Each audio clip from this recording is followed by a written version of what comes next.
Hello, everyone. Good morning, good afternoon, good evening, wherever you are in the world. I hope everything is fine, everything is sound okay, everything is healthy and well. My name is Rafael and I am from the Philippines. Early this month, I was asked to share my ideas regarding gender and sexuality in the Philippine context. And I am honored to be here and thank you very much for inviting me. I am humbled for that. Okay, so before we are going to start our discussion, first of all, I would like to inform everybody that I maybe utter or say words that somehow you consider it odd, uncommon, and not usually be heard on our daily activities. Some may find it illicit. However, I really need to convey the message. So I really need to utter these words in order for us to have that somehow grasping and better understand the gender and sexuality in the Philippine context and how it is being transpired. And this is about educational purposes, nothing less, nothing more. So please do not take it personally. In addition to that, please, if you have questions regarding the presentations or if you have questions in the middle of the presentations, please park your questions and you can raise your questions later part after our discussion. So I hope everything is clear and thank you. And before we move forward to the core topic of our discussion today, I just want to point out some important terms regarding gender and sexuality. And this is through the genderbread person. Maybe some of you actually have the idea or already have the understanding regarding these terms, but please let me refresh your thoughts and mind. Is that okay? Thank you. Okay, so the first term that we need to emphasize or point out here is about gender identity. So gender identity, this is actually how we identify ourselves. Maybe this identification to some people, only them who knew what could be their gender identity. Some has been divulged to closest friends, some just within the family, and some has been broadcasted to everybody. So the best representation of gender identity, if you are going to look at this picture, a man is actually in front of the mirror, and what he sees is a woman.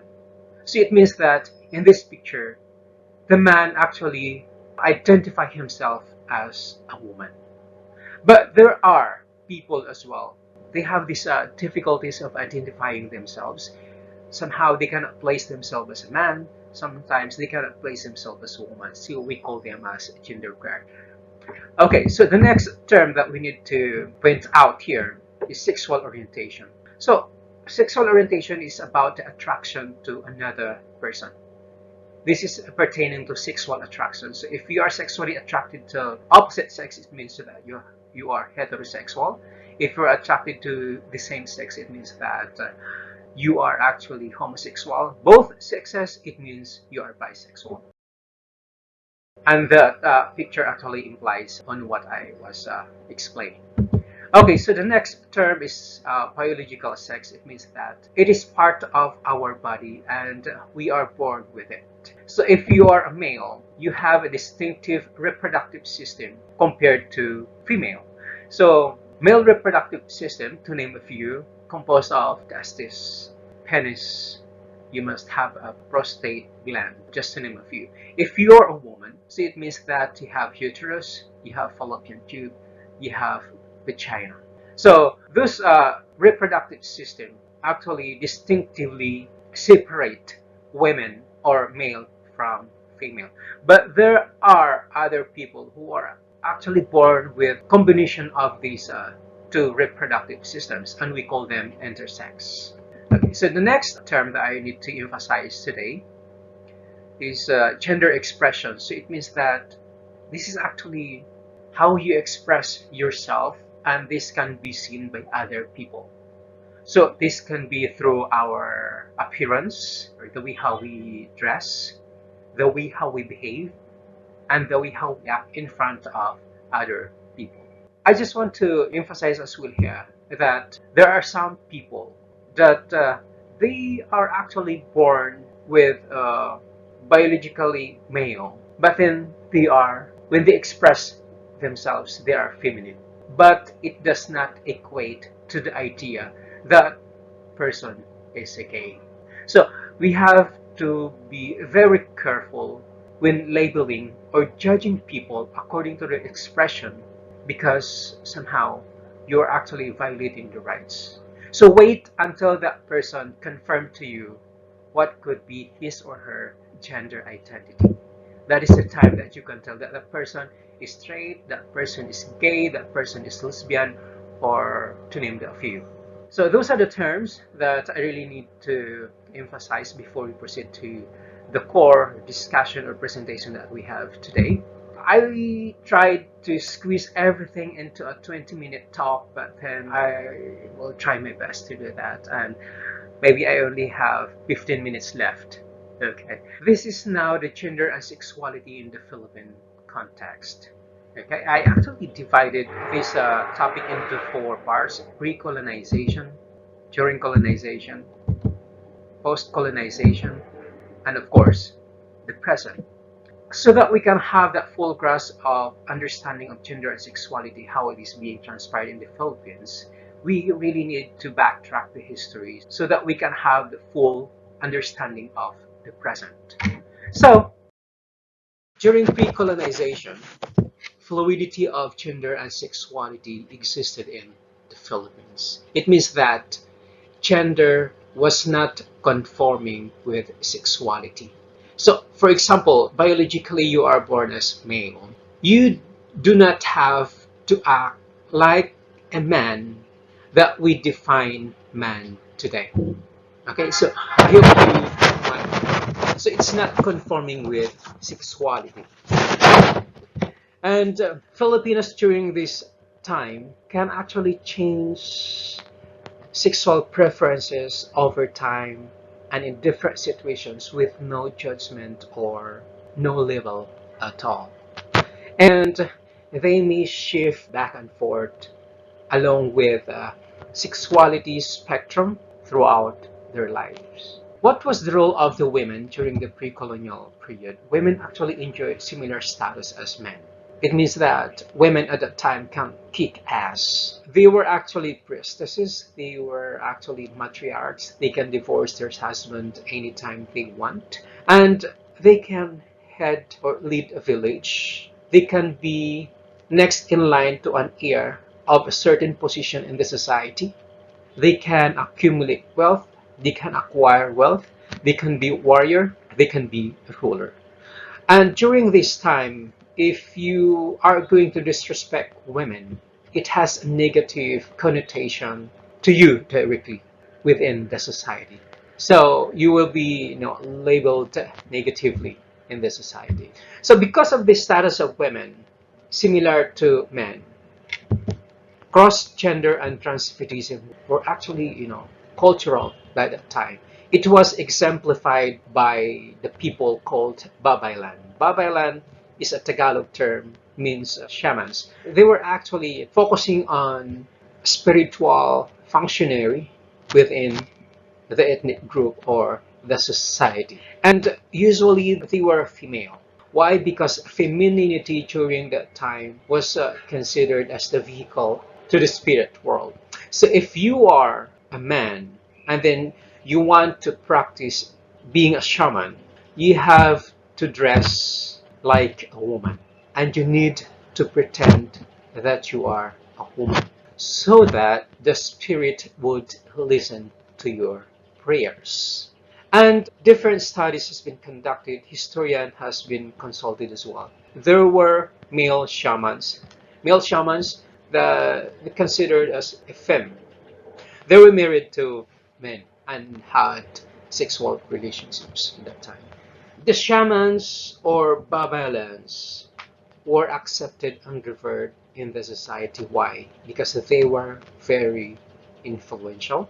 They were the ones who were actually being called first if there was conflict or issues within the tribe or within the ethnic group. They will perform rituals or say prayers to resolve or fix the issues. They were most people look up to them because of their knowledge and wisdom, because they listen to community deeply, led through a deep understanding of their interconnectedness of all life forms of their surroundings or within their environment. This kind of fluidity of gender and sexuality actually disturbed when the Spanish arrived to the Philippines. So this is during colonization, where male-centered Hispano-Catholic culture dominated the society. But for the information of everybody, the Philippines has been colonized by the Spaniards for more than 300 years. So, for example, if you encounter Filipinos and if they are going to ask their surnames, most probably their surname somehow sound like Spanish. Aside from religion, that is one of the biggest influences that we get from Spanish when we actually conquered or colonized Philippines. So aside from fluidity of the gender has been disturbed, education as well has been altered and was based on Catholicism, where priests stood as educators or we could consider teachers, and they were all men. Then during this period, good education can be found in the most prestigious schools in the Philippines and prioritized to be available to all men. So what was the role of the women during this colonialization or during this colonization? Women must act like Maria Clara. Maria Clara is a Filipino word.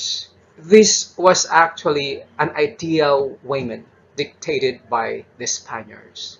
And then being Maria Clara means she must display innocence and submissiveness. And it symbolizes being timid, shyness, and purity, overly religious and obedient. And during this time, women were not prioritized. Why? Because women during this time believed just to stay at home, be an obedient and respectful daughter, and then respectful wife and a mother. So women being a subordinate was instilled in the mind of Filipino during the Spanish period. They were actually not allowed to participate in any political activities. So freedom of women during this time was suppressed. Why? Because Spanish actually are scared by them because they know that women in the society during the early days of the Philippines was highly respected, highly regarded, and fury.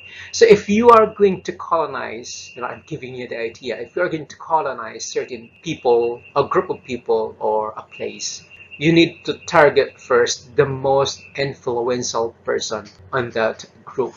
Once you convey your message to that person, that influential person, the rest will follow.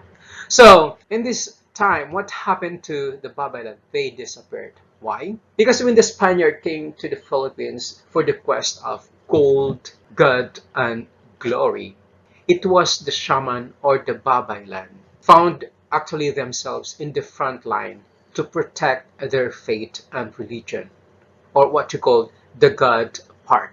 In order for the Spaniard to demolish these influential Babaylan or shaman in the community, they maligned and we consider falsely accused these Babaylan or shaman as witches and then priests of the devil. And in addition to that, they were actually driven to hiding, and Spaniard also destroyed their religious paraphernalia. Moreover, the priest was educator during this time, bringing the religion combined with education. Spaniards in the representation of the priest actually instilled the idea that anything in between being a man and a woman was a sin. Therefore, crossing gender and transvestism during this colonial period labeled as being a coward, confused, and it's a form of weakness. So the shamans and their practices was, being slowly diluted by what they called Abrahamic religions, and resulting the disappearance of Babylon along with crossing gender and transvestism. Those are the most important I could point out during the colonization. The role of male, the role of women, and the disappearance of crossing gender and transvestite during this time. During the post-colonization, Filipinos actually was able to regain themselves, and colonizers were no longer there. And by blood, being a Filipino, we were actually fluid when it comes to gender and sexuality. So that's why emergence of different identities and sexual orientation emerged during the post-colonization. And the term bakla, the term tomboy was developed or has emerged. When we say bakla, it means in English gay, effeminate man. Tomboy, that is what we call lesbian, so like a macho female, And LGBT community has been slowly and gradually developed. At the start, if you were gay or lesbian during that time, to come out in public was unthinkable. Why? Because of the religion and education, that anything in between being a man and a woman was sin. Still, the blood of Filipino in treating gender and sexuality was fluid. The gender was not conforming with your sexuality. Gradually, these people that they found themselves in between of being man and woman involve themselves in fashion and entertainment, okay, until they engage themselves in political activism, like forming organizations, creating organizations, advancing organizations, supporting organizations to show support or oppose certain government policies, so that the community would know that they exist, yeah, they matter, and they just want to be visible in the society. Until this time, this group of people, this community actually still striving, still fighting to be recognized legally in the Philippines. And in addition to that, okay, standardization of education has been imposed during colonization.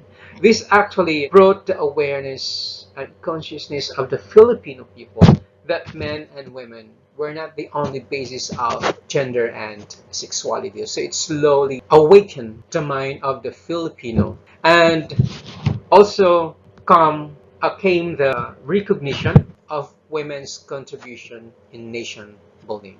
So that's why during this time, government policies were actually developed or made mostly, inclined in recognizing women's right, because they matter in the development of the Philippines. So we could consider a milestone to the Philippines to fight for women's rights, the what we call women's suffrage plebiscite bill that was signed by the President of the Philippines year 1936. This bill was actually designed to fight women's right to vote and be voted to any political positions and offices. So nowadays, there are lots of organizations, lots of movement. But then I will state some noticeable movement regarding the present situation in the Philippines. So we have Magna Carta of Women. So Magna Carta of Women is a comprehensive women's human rights that actually seeks to eliminate discrimination through recognition, protection, fulfillment, and promotion of the rights of Filipino women, especially those belonging to marginalized sector of the society. This is actually a Republic Act 9710 of the Philippines that has, a framework to fight for the rights of women based on the international law. Other noticeable law is what we called Violence Act Against Women and Their Children. So this is actually pertaining to violence being inflicted by their life partner, ex-life partner, could consider husband, ex-husbands, boyfriend, ex-boyfriends, girlfriend, ex-girlfriend, partner or ex-dating partner. Anything about violence against women is being handled by VAUSI, or Violence Act Against Women and Their Children. So, because of these different laws, different organization that promotes rights of women in the Philippines has gained its rank as number one in Asia and number 16 in the world in closing the gender gap. And this is according to World Economic Forum on regarding Global Gender Gap Report of 2020. And aside from that, development plan for gender and development, this is a 30-year plan of national plan. This is actually provides equality among men and women in the development of the society that includes all aspects in order for the society to grow. However, in the concept of gender, it was identified only men and women. So how about those people that actually identify themselves somehow in the middle of those gender identities? That's why there are lots of organizations, but then there is no law. Yet nationally, there are different local ordinances for certain municipality, for certain cities. Yes, they existed, but then there is no milestone or historic one to protect the rights of LGBTQIA community in the Philippines. So that's why the SOGI Equality Bill has been created. SOGI means sexual orientation, gender, identity, expression, equality bill. This bill actually already passed the Congress.